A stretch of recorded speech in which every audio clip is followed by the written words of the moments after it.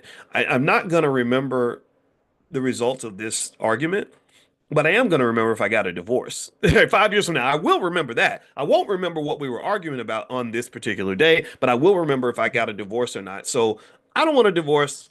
So I'd rather be married than be right now. I'd rather be married than to win. I'm not going to try to win the battle and lose the war. The war is staying married and staying together. So we're about, you can, if you continue this argument, you will be arguing with yourself. That's just, a philosophy, right? So I think the same thing is true with investing, right? When you see the stock market act a fool and you see the stock market decline and give you some volatility, ask yourself, am I going to remember this 5 years from now, right? Am I going to 5 years from today, am I going to remember that remember what happened, what happened on this particular day when it comes to the stock market? And 9 times out of 10, the answer is no. You might kind of remember the Trump tariffs or whatever, just like how we remember the pandemic and stuff. But even during the pandemic, if I was to say what happened in the stock market the week of September 3rd, 2020, you won't remember anything.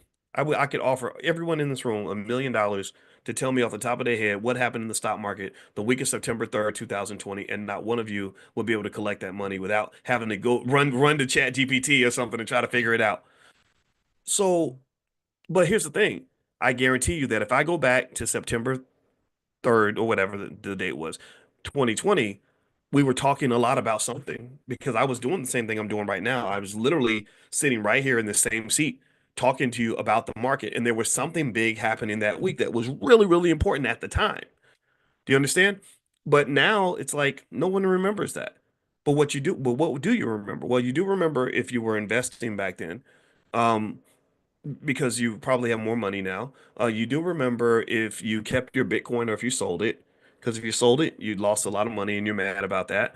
You do remember if you were a wealth builder at that time or not, right? And so to me, The idea is be a wealth builder, be consistent, be an investor. And then what will happen is over time, you'll say, I don't remember all the details, but I know that I did this and this and this consistently.